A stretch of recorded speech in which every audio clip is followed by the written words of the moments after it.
Monsey.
This one here?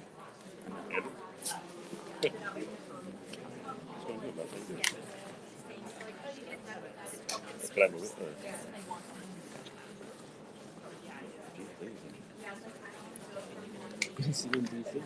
Yeah, man. I heard you got interviewed by Mel a while back. I did. Nice. Yeah, we've just kind of been on and off.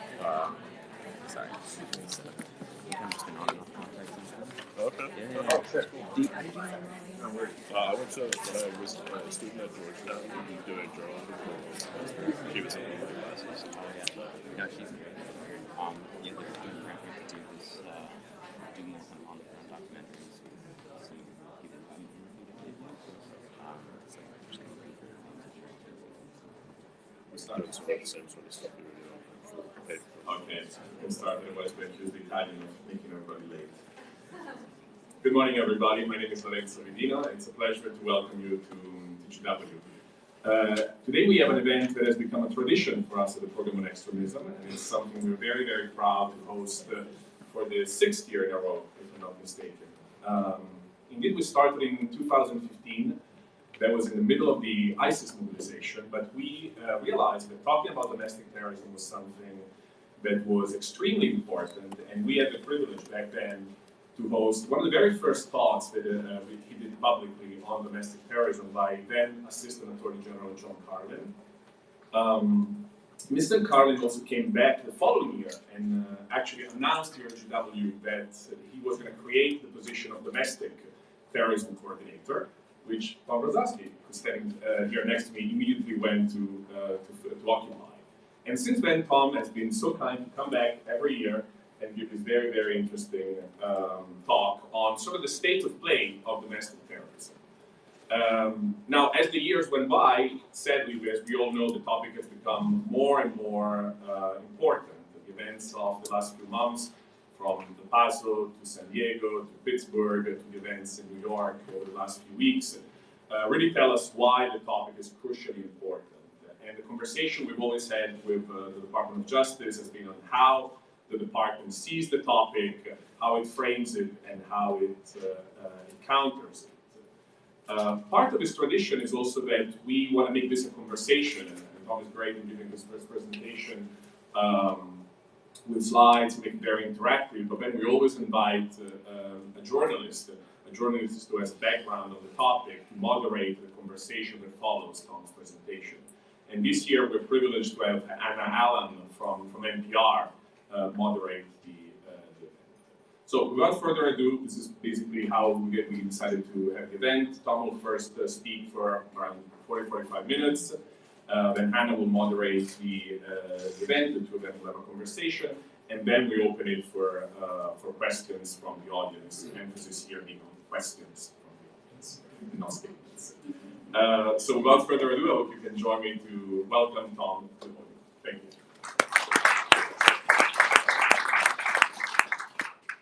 Hi, good morning, everybody. Again, my name is Thomas Brzozowski. I'm with the National Security Division at the Department of Justice. I want to first thank Lorenzo and Seamus for the invitation again, to the opportunity really to come talk about a topic that's near and dear to my heart, of course. Moreover, to have a broader discussion with the public on issues of what I gather is a particular concern, and you don't get to hear maybe a ton of, and that's, of course, domestic terrorism. You know, the Although the nature of domestic terrorism itself, in my view, has shifted in the past year or two, I think we can agree that the potency of the threat remains undiminished. Even though the challenges presented by domestic terrorism to our National Security Committee have metastasized to a degree, our core charge at the Department of Justice, the FBI, other federal agencies, or state. That's how bad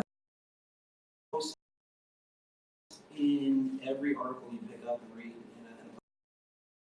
one form or fashion. Consider the following. Let's see if you can kind of follow this thread here a little bit. The author William Pierce started a group called the National Alliance back in the mid-70s. And this particular group emphasized the necessity of immediate, violent action in support of its ideological goals. It was broadly a white nationalist organization in nature. Now, the National Alliance heavily influenced a group called the Order, or the Brüder Schweigen, the Silent Brothers, which was also a white separatist, white supremacy. And I know these are loaded terms, and academics will quibble over the use of some of these terms, but for our purposes, let's just assume it's a white separatist, white nationalist group in general. Anyway, the Order was a group that was active in the early 1980s. And this particular group was implicated in several bank robberies and the murder of Alan Berg, a radio talk show host, prominent radio talk show host. Now, David Lane, who was ultimately an incarcerated member of the Order, penned what was known as the 14 Words. Anybody familiar with 14 Words? Okay, we're now only seeing fewer and fewer hands here. So the 14 Words: we must secure the existence of our people and a future for white children. Okay, this is kind of a big deal in the white nationalist community. We see this pretty routinely. The style is the 14 Words. So again, we've got National Alliance, influences the group called the Order. David Lane, a member of the Order from prison, comes up with this term, the 14 Words. Right now, moving on to the Turner Diaries. Portions of the Turner Diaries, this publication here, which is really a style as a book, I suppose if you want to call it that. It's being generous, I guess.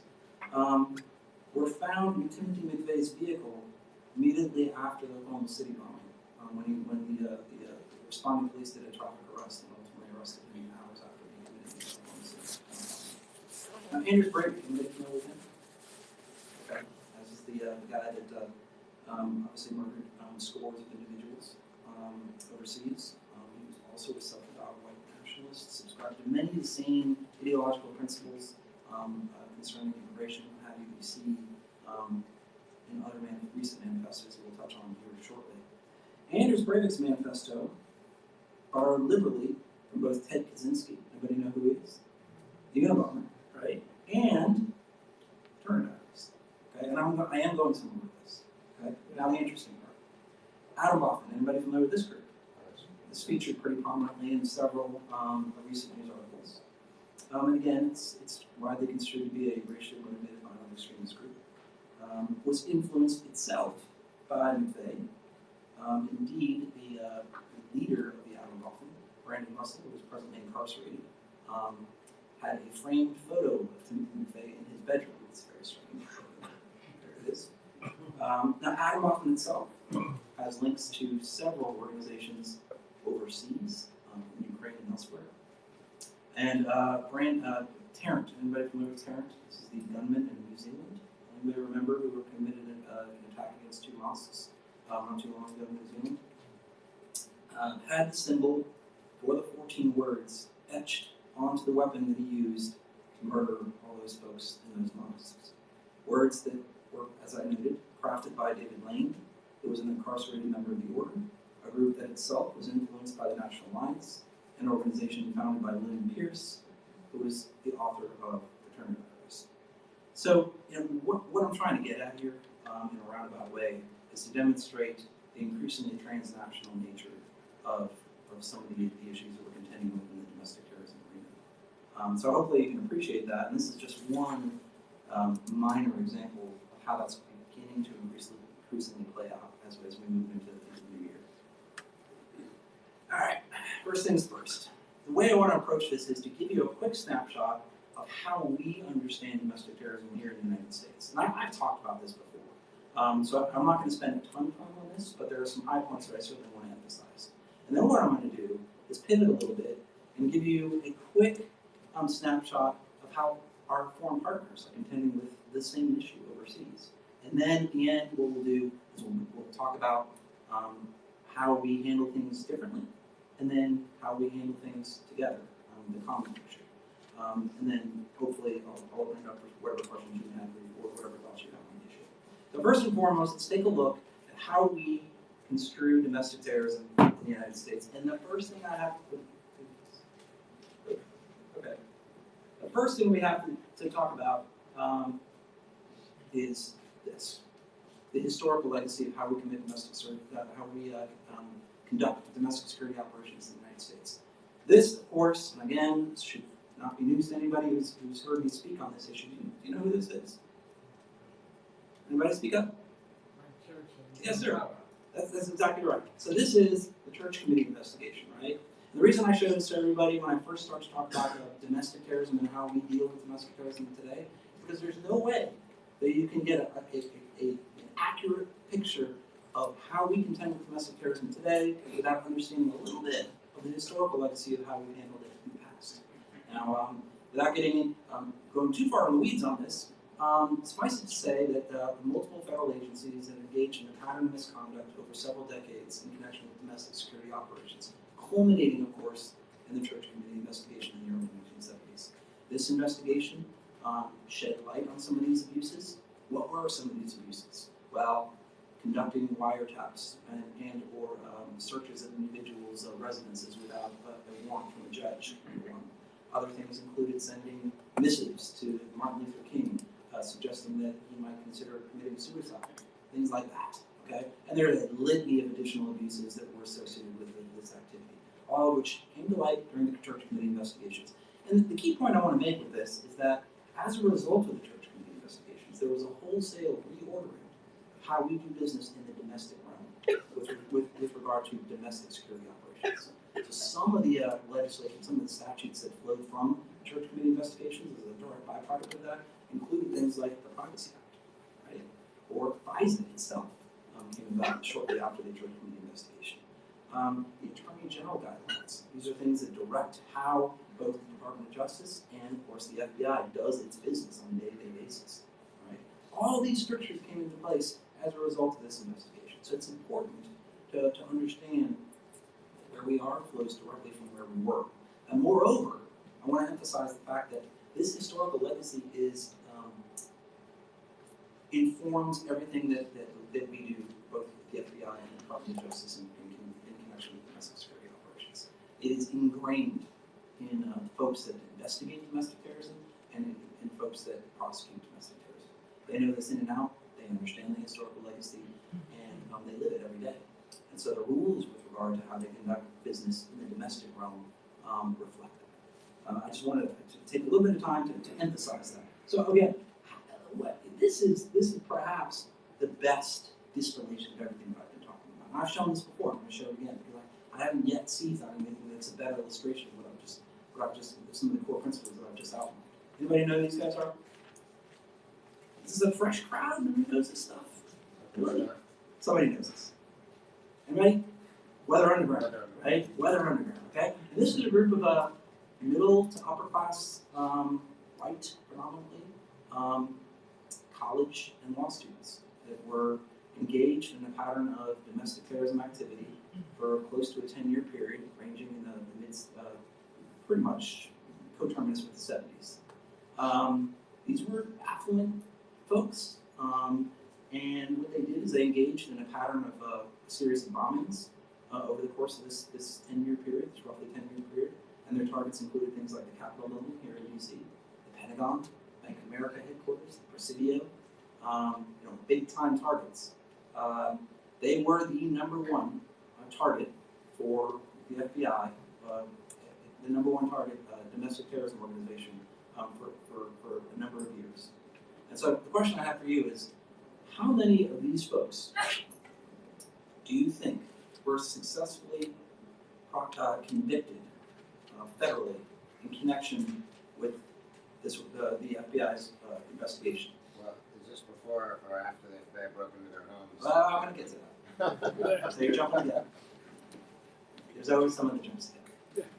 I'm going to get to that. But honestly, how many folks do you think were ultimately successful? And I'm choosing my words kind of carefully here. I'm saying federally convicted, this is post-appeal, blah, blah. Long story short, vanishingly few. I mean, you can quibble about one or two, but almost none. Okay? And so my follow-up question is, how many FBI officials were federally indicted in connection with the investigation into the weapon of the murder? Zero. Three. Yes. And do you know who they were? Deep throat. That's the deputy director. The individual over here said that Deep Throat, who was at the time the deputy director of the FBI, correct? Pat, the acting FBI. The acting FBI director, correct? And the director of intelligence at the time as well. Why were they indicted in connection with this investigation? Because what they did was they were found to have violated the civil liberties of individuals associated with this organization. They were engaging in the activity that the church committee was just investigating. And as a consequence, they were held to account for that. This is part of the historical legacy of domestic terrorism. The FBI knows this. They are acutely aware of this. The Department of Justice knows it. They are acutely aware of it. And it informs, again, how we conduct domestic security operations in the United States. Another quick example. How about this? Anybody know who these guys are? Yeah, Panther 21, right? Again, in 1971, the Panther 21, as they were known, were tried for conspiracy to blow up police stations and department stores in New York City. They were acquitted of all charges after only 90 minutes of jury deliberation. And what the trial revealed was the extent to which the NYPD at the time had basically abused its authority to infiltrate and keep dossiers, not only on these folks, but all of their associates and the people they hung out with. What this resulted in ultimately was what is commonly known as the handshake, which is still in place today in large measure. And this effectively governs how the NYPD conducts its surveillance operations and its domestic security operations in the city. So what we're seeing here is the construct that's in place right now that concerns how we do domestic terrorism is the immediate byproduct of our history in this area. And that's super important to understand as we move forward into this. All right, moving on. So how do we construe domestic terrorism? By we, I will speak for the National Security Division of the Department of Justice, right? This is how we construe domestic terrorism. What we do is we look to this thing. What is this? This is Title 18, which is our criminal code. Okay? And in the criminal code, we'll find this provision. And this is the only language I'm going to throw out at you, so hopefully you can see it in the back. Okay? But the interesting features of this are what? Those of you who have a legal background, Carrying criminal penalty. right, there's no sanction associated with this, okay? Normally, in a criminal code, you would have a provision like this, and then it would say something like, and if you violate this, you're going to be subject to, what, 5, 10 years in prison, something like that, right? But it doesn't have that. This is basically just a definition. Not basically, that's all it is. It's a definition, right? So consequently, there is no standalone, this is important to understand, there is no standalone federal crime that outlaws domestic terrorism per se. Okay? So what's the second and third order effect of that? Any ideas? This is where it gets interesting, right? Because this colors the conversation we can have about domestic terrorism in several important ways. What are some of those ways? Well, if we don't have a standalone federal statute that criminalizes domestic terrorism, that means we can't charge anybody with domestic terrorism, right? So what do we charge folks that are under investigation for domestic terrorism with? Hate crimes. Typically. A wide array of federal statutes that can be anything. It can run the gamut from, as some gentleman up here noted earlier, federal criminal civil rights violations, including hate crimes. It could be a gun charge. It could be an explosive charge. It could be a tax charge. There's no Material support twice. Well, that's true, and we can touch on that in a bit. But in the main, and we'll talk about that in a second. In the main, the statutes that are typically deployed in connection with domestic terrorism cases are going to be kind of pedestrian in nature. They're not going to say, and here's the upshot, it's not going to say terrorism on its face. If you read the public-facing document, the complaint or the indictment, or the affidavit that accompanies the complaint, it's not going to say terrorism, right? It's going to say something about guns, or explosives, or hate crimes, perhaps, right? This confuses people, right? And it leads to this pervasive but false narrative that somehow the government is paying more attention to the Islamic extremist threat than to the domestic terrorist threat. All right, moving on. Okay. This is important for me to emphasize for a number of reasons that I'll address here. I would invite you to consider the distinction between hate speech, hate groups, true threats, and incitement. Anybody feel confident explaining the distinctions between those four terms? Start with hate speech. What is it? Anybody, I mean, you read about it all the time, right? You can't pick up an article about domestic terrorism or anything that's even remotely associated with it without saying something about hate speech. What is it? What is it? No takers out there? It's too early. Well, it's kind of like that. It's kind of in the eye of the beholder, isn't it? That is to say, there is no governing body out there, no government agency or other agency that determines what's hate speech and what's not hate speech, right? You will find a wide range of non-governmental organizations and academic folks out there that will determine what's hate speech according to their own calculus, to be sure, right? But what I'm getting at here is that from a government perspective, the term hate speech has zero legal significance, right? And that's important to understand in this arena, right? Because you can't send somebody to jail for engaging in hate speech alone, because it has no legal significance. Moreover, the same thing is kind of true with hate groups. You will find websites out there by reputable organizations that I support wholeheartedly, that are not in government, by the way, that purport to show where all these hate groups are located throughout the United States. But again, I submit to you that there is no agency that dictates what is and what is not a hate group. There's no such thing. Consequently, I'm stressing from a legal perspective, the term hate group has no significance.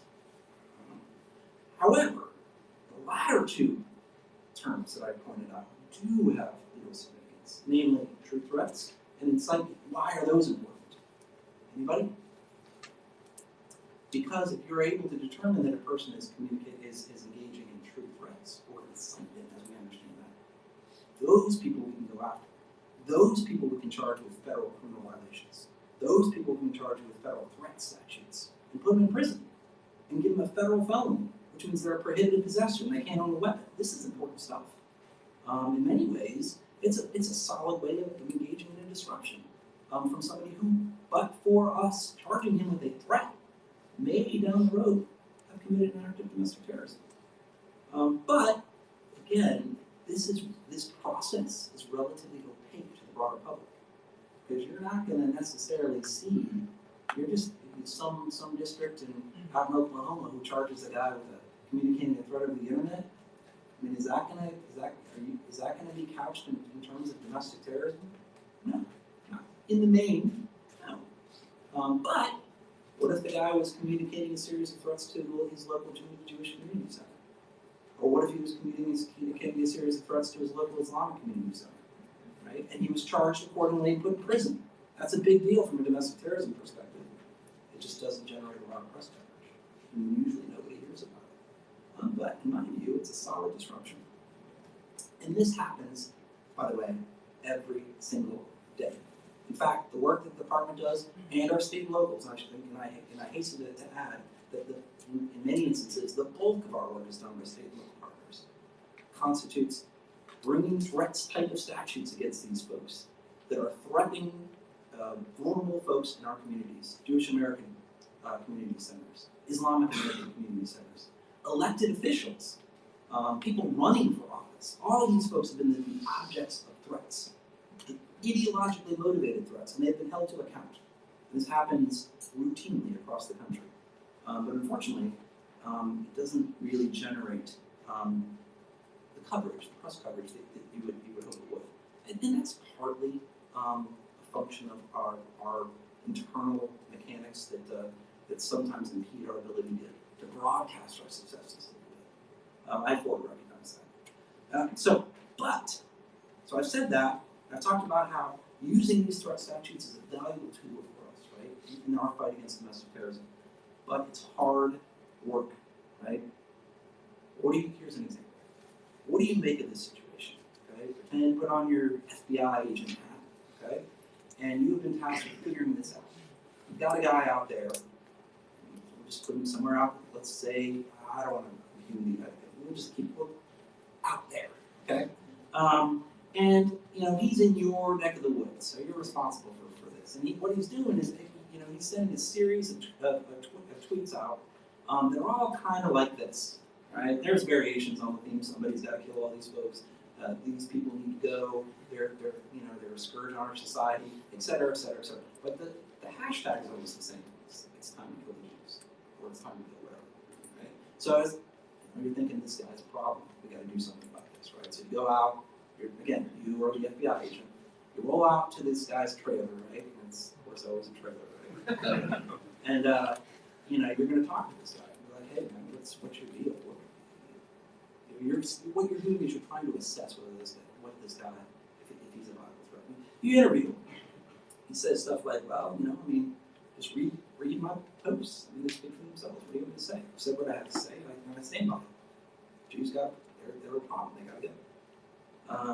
You know, I don't have any present plans for violence, but I can certainly be talked into. I can certainly be motivated to commit some violence later on. You know, Dylan Roof and Anders Breivik. You know, is everyone familiar with Dylan Roof? He's the individual who murdered nine folks in South Carolina a couple years ago. And Anders Breivik, those guys are righteous. They know what they're doing. You know, and I applaud what they're doing because they're actually getting stuff done. Look, I'm an intellectual. If I were going to plan something, like an attack or something, to murder a bunch of these folks, you wouldn't hear about it. I wouldn't get online and talk about it. I would secretly plan for it and then just do it. What do you do with that guy? And the point I'm making here, and then I do a whole 2-hour thing on threat stuff, but at the end of the day, that's not going to be a sufficient basis to charge this guy, based on our threat experience. So whereas we do bend over backwards and bring threats cases all the time around the country when we can, there are going to be instances where we can't. And it presents a real challenge. So I'm not suggesting that the challenge doesn't remain. I am suggesting that we're leveraging every tool we have, and certainly working in concert with our state and local partners to leverage their tools to address the issue. But I don't want anybody laboring under the impression that this problem is solved, because it's not. So we have to be mindful of that. Okay, what is the difference between domestic terrorism and hate crimes? Anybody? Get this all the time. Right? Anybody want to take a stab at this? Right, crowd? All right. So, again, in many instances, there is no difference, right?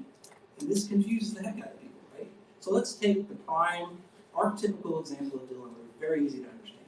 Here we have an individual who sets out to murder as many folks as he can at a predominantly African-American church in Charleston, South Carolina. And he does so, okay, during prayer service, murders 9, on scene, okay? And here's the important part. Why did he do this? Did he do this because they were black? His targets were black? Yes, for sure. But why else did he do it? Anybody know this? He wrote a manifesto. He wrote the manifesto and laid out his rationale for doing this. He made post-arrest statements to the police outlining his rationale for doing this. And his rationale was, yes, I targeted this facility because it was predominantly African and American in nature. But I also wanted to precipitate a race war. That was my overarching plan. Okay? So what was he charged with? A bunch of state criminal offenses, of course. But what else was he charged with? Federal hate crimes. Okay? He was charged with a federal hate crime because he was targeting those individuals because they were African American. And that's the standard you have to meet for a hate crime. But why else was he targeting them? To coerce or intimidate the civilian population. You might remember the definition I showed you earlier, right? Consequently, although he was charged with a federal hate crime, it's in no way, shape, or form diminishes the fact that he committed an act of domestic terrorism. And here's the kicker, okay? No matter what's on the charge sheet, what we do at the department is evaluate the criminal activity that undergirds with the actual essence of the criminal activity at hand. And if that criminal activity meets the statutory definition of domestic terrorism, then we construe these folks as domestic terrorists, regardless of what's charged. Hate crime charge, explosive charge, federal hate crime charge, a tax charge. You know, it's kind of like the Al Capone theory, if you remember. Al Capone is famously charged with what? Tax violation, right? Does that mean he's not a bloodthirsty gangster? Of course not, right? We evaluate what we have. We charge what we can. That doesn't diminish the fact of what he is. Okay? Same thing with our domestic terrorist crime. Okay. And in fact, and I'm not going to give you a recitation of all the cases that we brought in connection with that are hate crimes and are construed as domestic terrorists as well, but there have been quite a few just in the past year itself. So we've got Dylan Roof, of course, is a prime example. That's back in 2015. But what about the Tree of Life synagogue shooter in Philadelphia? Does he meet this criteria? Absolutely, without a doubt. Right? Murdered a bunch of folks in a synagogue in Philadelphia, or near Philadelphia, or Pittsburgh. I'm sorry, Pittsburgh. Sorry, got Pennsylvania on the mind. In Pittsburgh, obviously, again, made it very clear via his statements on social media and post-arrest statements that he did so with a view towards giving expression to his ideology. So yeah, sure, he murdered them because they were Jewish, but he also wanted to carry forward his ideology, which was broadly, anti-Semitic in nature, but also kind of white nationalist in nature. What about John Ernest, the individual in San Diego? He burned down a mosque and also murdered 2 folks at a synagogue. And again, federal criminal hate charges, federal criminal civil rights charges followed. Yes, he's also a domestic terrorist, even though, again, I'm just emphasizing this over and over again to give you a sense of what we're talking about. You're not going to see the word terrorism connected to him on his public-facing court documents. It's not going to be there. That doesn't mean he's not construed as a domestic terrorist.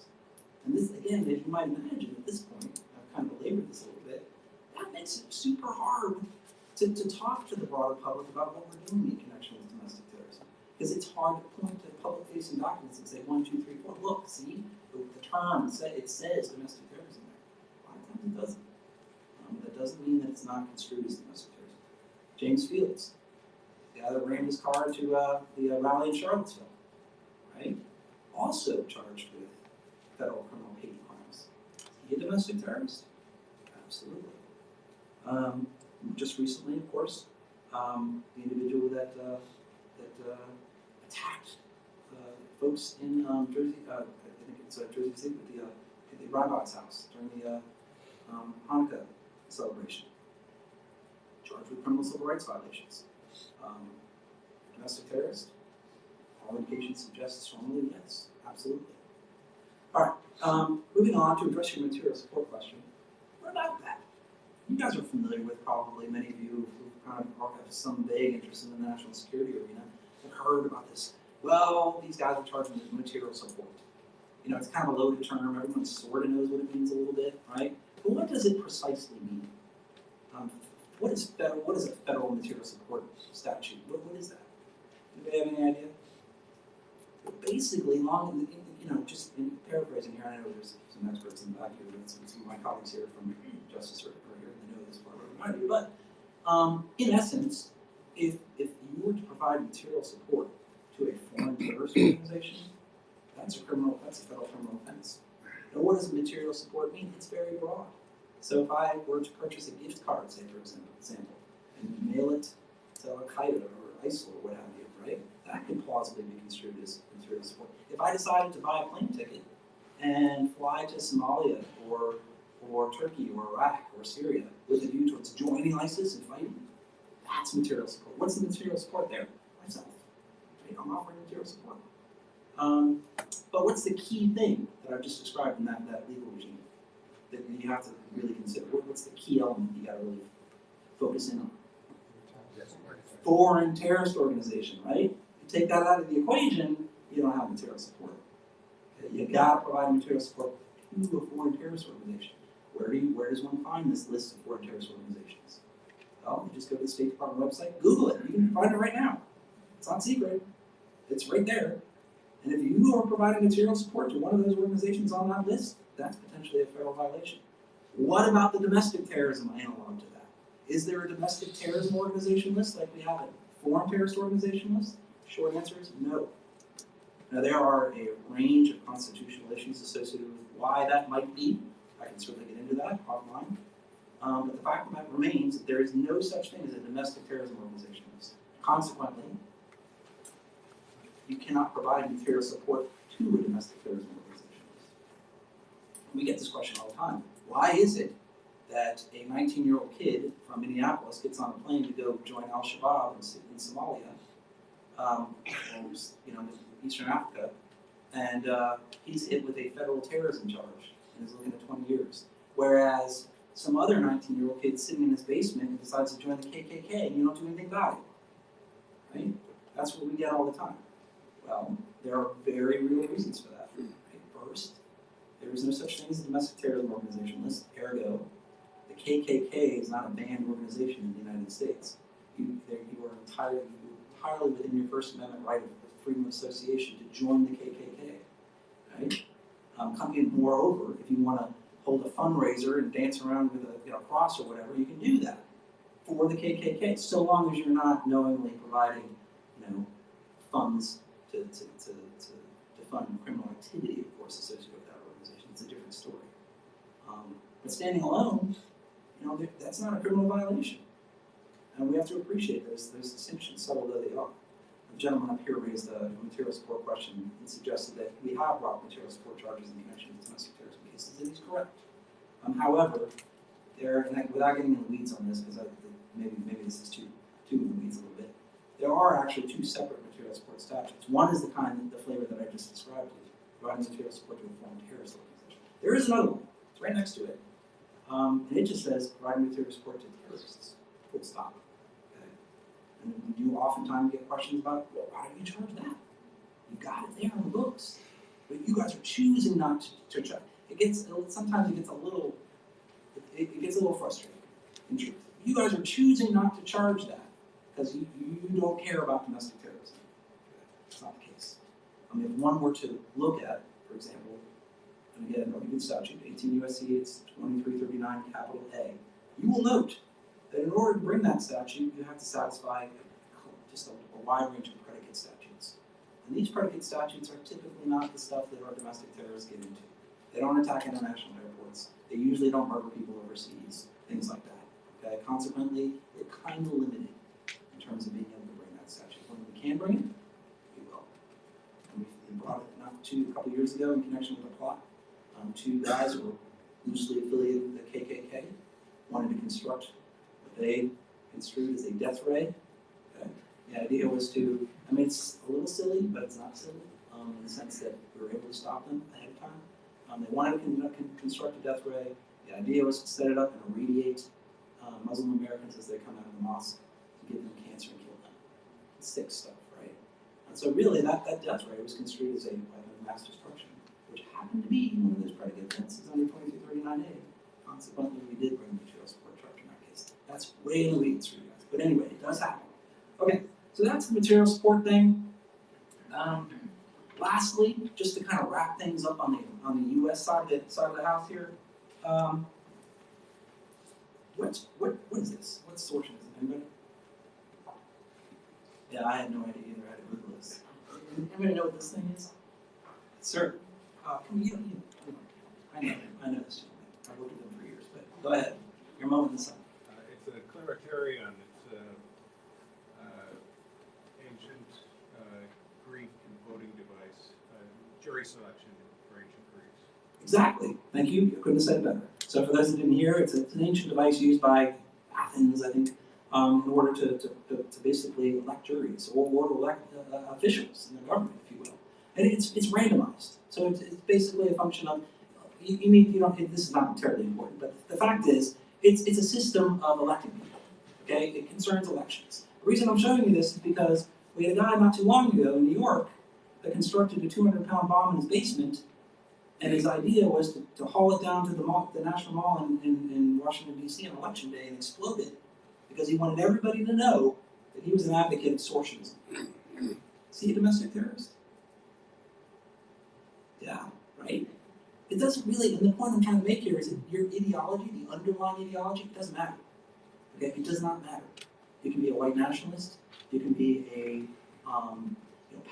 Puerto Rican nationalist extremist, you can be a racially motivated ethnic or racially motivated violent extremist, you can be an abortion extremist, you can be anything, or you can be a sortionist. So long as you're giving expression to your ideology through violence, that's what distinguishes terrorism from something else, from regular criminal activity. So that's the key thing to remember that. Do you have to be a member of a group to be a domestic terrorist? Absolutely not, right? I just talked about Dylan Roof. Is he a member of the group? Nope, right? Was John Ernest, the guy in San Diego, a member of the group? Nope. Was the individual who murdered all these folks in Pittsburgh, the Pittsburgh synagogue, a member of the group? Nope. So that some people still labor under the impression that you have to be a card-carrying member of some kind of organization to be a domestic terrorist. Not true. Okay. All right. Let's see here. I'm going to ask you a quick question, but I'm going to move on to the international aspects of this. What are the following attacks? What two things, generally speaking, do the following attacks have in common? Okay, we talked about Dylan Roof killed 9 folks in 2015. We talked about Robert Bowers killed 11 on October 27, 2018. What about Micah Johnson in Dallas, Texas? Killed 6, injured 11 in July of 2016. Or Gavin Long killed 4 in July of 2016. Talked about John Ernest, who killed 1, injured 3 in April of 2019. James Fields killed 1, injured 28 in August of 2017. Santana Ligon killed 4, injured 13 in California in 2019. Another attack that occurred in August 2019 killed 22, injured 24 in El Paso. And of course, another that occurred right on the heels of that in Ohio, killed 10, injured 27. The subject died on the scene. And then again, of course, as I noted earlier, the recent, well, I didn't note this one earlier, the recent murder of a police officer and 3 civilians in a targeted attack in a Jewish deli in Newark. And the knife attack that occurred at the rabbi's house in Jersey City. What do all those have in common? Sorry? Go ahead. It's all male. They're all male. Okay, nice. Actually, you know what? I have to say that's not true. The Jersey City deli attack also involved a female. So, nice try. Nope. Predominant, I'll give you that. Yes, ma'am. The key things that they had in common are the fact that none of those folks, for the most part, were under investigation at the time of the attack. Second thing they had in common is that those folks that actually survived and were charged, the vast majority that were charged with both federal and state offenses. So this just underscores the fact this is a collaborative enterprise in terms of how we address domestic terrorism. And it's a very persistent and real threat because it's hard to get on the radar, to get these folks on the radar before, in many instances, before they commit their attacks. So it remains a persistent threat to be sure. Okay, we talked about the United States. Just understand that and this is in broad strokes. We've had a couple different types of organizations, a couple different types of domestic terrorism we've contended with over the years. You guys understand, of course, the KKK sort of, it's kind of in your mind as our typical domestic terrorism group, kind of well organized, well funded. I get that. We've had groups like that over the course of our history, to be sure. We've also had idiosyncratic kind of, but low simmering, but persistent threats that are always there, but they ebb and flow. Sometimes they're in the ascendancy, sometimes they're not. Anybody know what this is? Yes, ma'am. Anarchist bombing in Wall Street. Okay. Again, I show this. This was back in 1920. It killed 30 people immediately and wounded 300. Right there, downtown New York City. Right. Anarchism. Okay, it's there. It's never gone away. It's still here to a certain degree, believe it or not. It was super prevalent back in the early part of the 20th century. It's ebbed a little bit, but it's always there. And that's just an example. There are many others. And then our idiosyncratic. Anybody know what this is? Symbionese Liberation Army. Say it out loud. What is it? Symbionese Liberation Army. You got it. Yes, sir. So this is the SLA. Okay. Again, it's prevalent in the 73 to 75. Committed a bunch of murders in furtherance of its weird, super weird ideology. And again, this goes to the distortionism thing that I was talking to you about. Blended idiosyncratic ideologies, super weird, but not quite crazy. Okay? Super weird, but not quite crazy. These guys' mantra was death to the fascist insect that preys upon the life of the people. That gives you a sense of where they're going with this, right? And why are these guys famous? Anybody? Hattie Hearst, exactly. They kidnapped Hattie Hearst, and there's some question of whether she actually joined them and committed a bank robbery in their behalf or not. I'll leave that. That's a bit far afield for this. But yeah, that idiosyncratic blend, and then finally, what the laundry list of folks that I just described to you. Some folks characterize them as lone wolves, lone defenders, call it what you will. These are domestic terrorists. that operate in the shadows. They're not on the radar. They committed an attack. Okay. All right.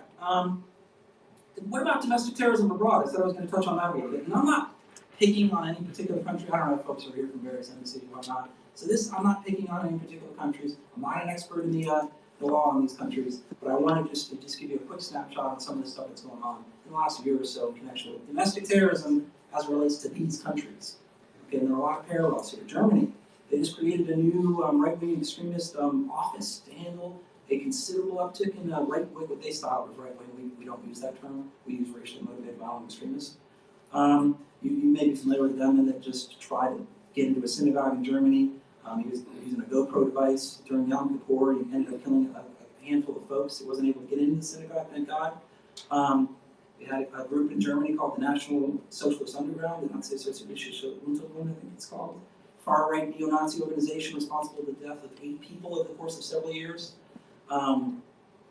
These guys, were involved in multiple bank robberies or what have you. Again, very, this is a low simmering threat that persisted over close to 10 years. Germany has got an issue with right-wing, again, they style it right-wing extremists in their own military. And there have been a number of plots associated with soldiers in their special forces units, or associated with other elements that are actual active duty soldiers that are engaging in this type of activity. They're aware of it, they recognize it, and it's an issue of some concern to them. Walter Lippke, individual member of the CDU, which is one of their main political parties, assassinated right outside of his own house by an individual who was associated with the, again, right wing. And I have to head, the Bureau is going to get mad at me if I keep saying right wing, racially motivated violent extremists. And again, the Reichsbürger, the Reich citizens movement, this is kind of like our sovereign citizen movement a little bit. They want to, they hold up the old Reich and they don't feel beholden to the new system. A lot of violence associated with these folks. So there's a number of organizations that are running around there in Germany that are of considerable concern to the Germans. What about Canada? Quebec City, everyone's familiar with this. This is Alexander Bissonnette, again, busted into a mosque in Quebec City, killed 6 on scene. And he did it specifically to further his own ideology, which is broadly white nationalist in nature. About this, Toronto. Anybody know what happened here? This is weird, super weird, but super scary. Anybody? Yeah, okay, so this is an individual, yes sir, exactly. So this is an individual associated with the incel movement, you may have heard about this, who mowed over a bunch of folks on the sidewalk in Toronto and killed 8. Incels are, it's a shorthand for involuntarily celibate. I'm not going to spend a lot of time on this, it kind of makes me a little uncomfortable. So suffice it to say, there's a super weird ecosystem out there that people are trafficking on in the online environment. And a lot of folks, regrettably, have given expression to their really morbid, sick ideology, which is an ideology. It meets the criteria through violence. We're seeing quite a lot of this lately, which is disturbing. Another key thing that I wanted to highlight is that Canadians have recently prescribed 2 groups, Blood and Honor and Combat 18. These are, again, racially motivated violent extremist organizations. These are groups. And what do I mean by prescribed? Banned. Outlawed. Okay? So again, you should be saying, wait a second, how did they do that? We can't do that, and you're absolutely correct. We can't do that. We don't have a mechanism for putting somebody on a domestic terrorism organization. Remember I told you that? Well, other countries, Canada, UK, Germany, they do, and they have. Especially in the last year or two, they really kind of picked it up. Brings us to the UK. A British MP, Joe Cox, was murdered by a white nationalist not too long ago. Darren Osborne drove a van into a crowd near a mosque in Finsbury Park and killed several people and killed 1 person and injured several. Again, did it expressly because of his white nationalist sentiment. UK has banned a group called National Action and several of its affiliates because of the violence associated with the group. And then just last week, or the week or two, maybe 2 weeks ago, the youngest person ever in the UK was recently convicted of planning a terror attack in the UK and was detained for 6 years. And he was talking, of course, at length online and elsewhere about the inevitable race war that's going to come up. And he had a guerrilla warfare manual that he kind of penned in his own journal. Very disturbing stuff. We're seeing this folks younger and younger. don't have to say a whole lot about Australia and New Zealand. I think we understand, everybody knows what occurred in Christchurch. 51 dead in March of 2019, 49 injured. Subject Brendan Tarrant, Australian citizen, conducts the attack in New Zealand, has the 14 words on his rifle as he goes about doing his business, uses a GoPro device, streams it live, has a pretty substantial manifesto that cites folks like Breivik, cites other folks. And so what we're seeing here, in sum, is the confluence of a lot of activity that's broadly transnational in nature. But what are the distinctions with regard to how our foreign partners attack this paradigm and how we do it? Well, I've already noted a couple, let me note a few more. Number one, and I kind of alluded to this earlier, many of our foreign partners have the capacity to ban groups, domestic groups, okay? We don't have that. We have the Foreign Terrorist Organization list, but we don't have a mechanism for doing it domestically. That's number one. Number two, Germany, for example, has certain laws in their books that would criminalize the use, and I'm quoting here, the use of symbols of unconstitutional organizations outside the context of art, science, research, or teaching. So what is a symbol of unconstitutional organization, I ask you? Well, it can be construed as carrying around a book like the Mein Kampf, or displaying a swastika. That's illegal in Germany, okay? Obviously, as you might imagine, there's no way that would fly in the United States, right? Under UK law, there's a provision that actually criminalizes clicking on terrorist propaganda, clicking on it, okay? That's a criminal offense, okay? These laws there's no way, shape, and form they're gonna fly in the United States. In fact, right after Christchurch, there was something called the Christchurch Call. And the White House stated that it supported the basic tenet of the Christchurch Call, which was basically an international initiative aimed at tackling the spread of terror online. We support it in theory, but we are not in a position to join the Christchurch Call because of our provisions, our First Amendment freedom of speech issues. In fact, the complications that arise from this were probably best summed up by a former Justice of the Constitutional Court of South Africa. He said the following about this conundrum that we sometimes find ourselves in. He says, to Americans, the firstness of the First Amendment is axiomatic. It's seen as the source of enlightenment, as being the most constitutive and defining element of the whole constitutional order.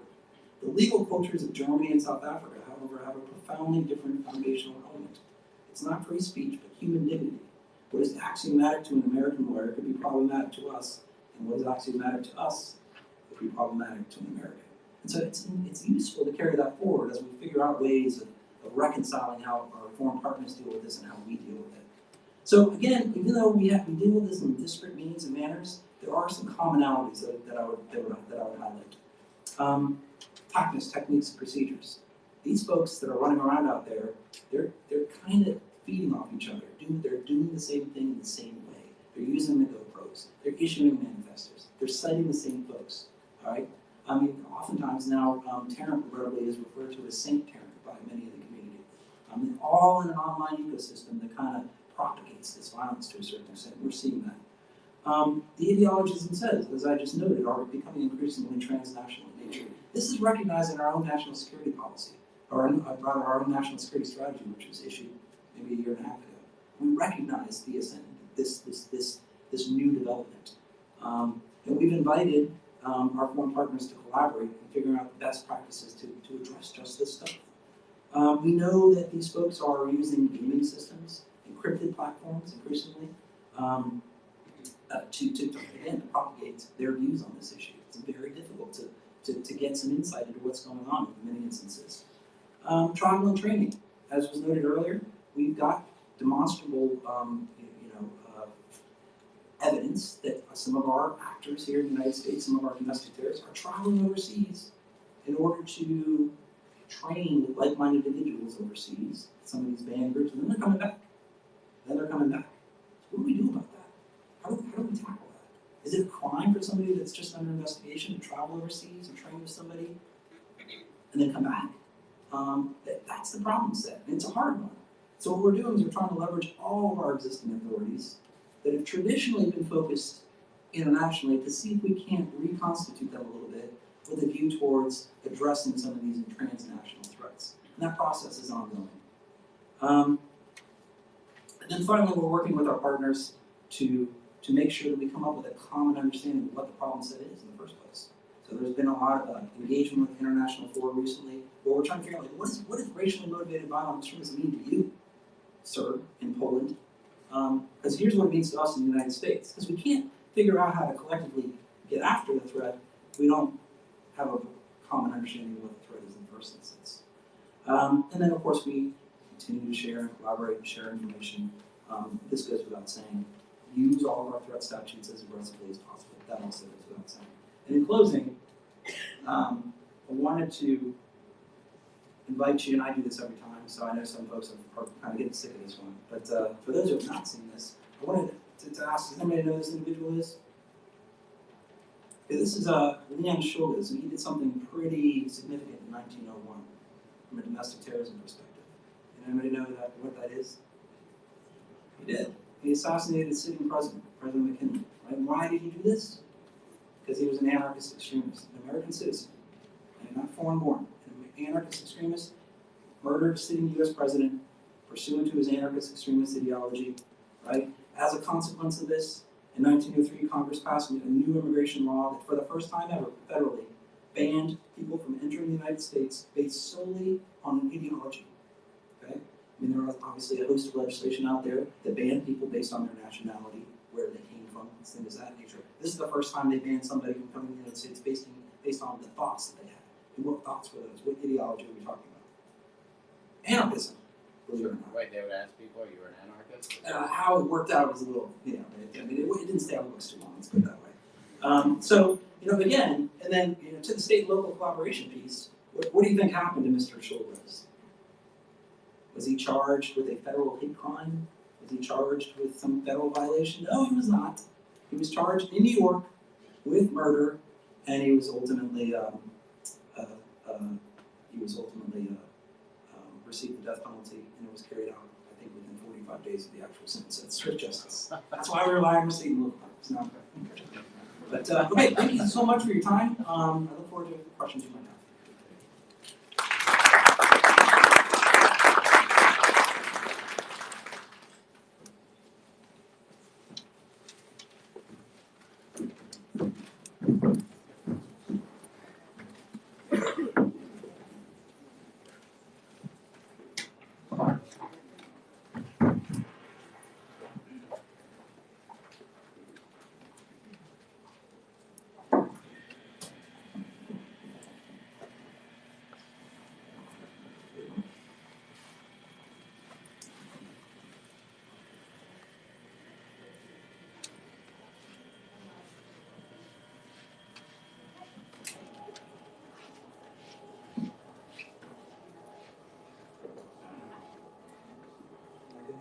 Everyone here?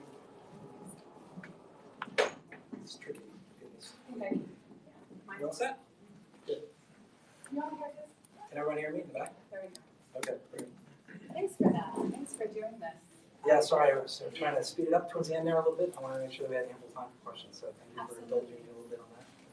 Not at all. And in the interest of time, usually we save questions for the end, but I'll intersperse them. And so if something comes up that you have a question on that we're talking about, please feel free to raise your hand.